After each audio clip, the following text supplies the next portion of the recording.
Absolutely. And I think one thing to take to heart is that most venture capitalists, myself at least, but most are, they're raising third-party capital themselves, right? So venture capitalists are not investing their own money. Angel investors typically are. But VCs that run institutional funds are in the exact same boat as founders in many ways, in the sense that we have to go fundraise. And as we raised our $25 million third fund, we had around 350 conversations with potential LPs, so potential investors. We had probably 90 of those convert into making investments. But if you think about that, with multiple meetings on 350 conversations, you're talking about 700 plus calls to convert maybe 90 investors to raise $20 million. If you think about a founder, many times you get one lead investor that does 15 million, and then you have, a few other people come in and you only have 10 or 15 investors in the round.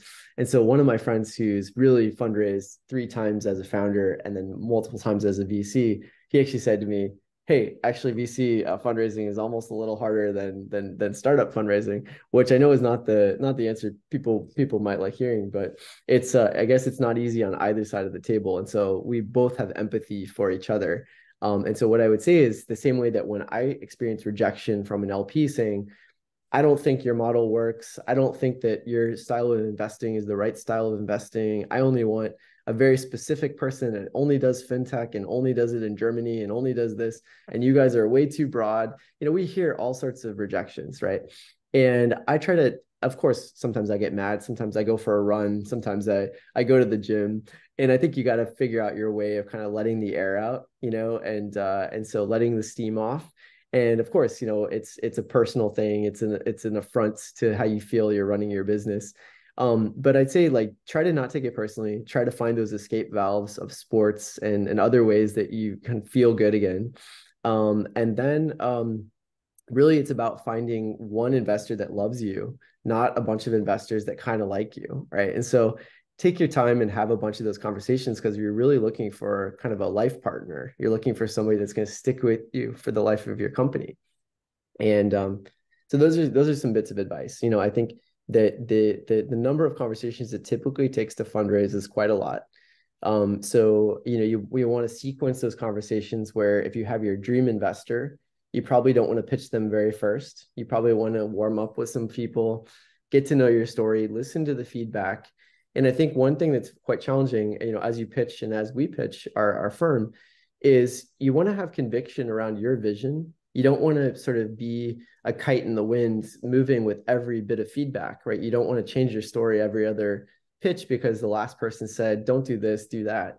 So you need to have your own backbone. You need to have your own conviction and you need to have your own direction.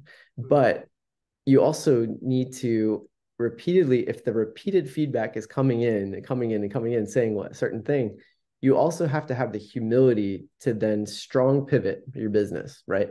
And so I think what you don't want to do is be the kite in the wind that sort of moves willy-nilly wherever the wind blows. But if the wind is consistently blowing a certain direction, you might need to say, okay, I have conviction about this, but I need to strong pivot the business 45 degrees this other way because everyone is telling me the same thing. And so it's a very delicate line of having conviction and also having humility, right? And you have conviction until it doesn't make sense. And then you have to have the humility to pivot, right?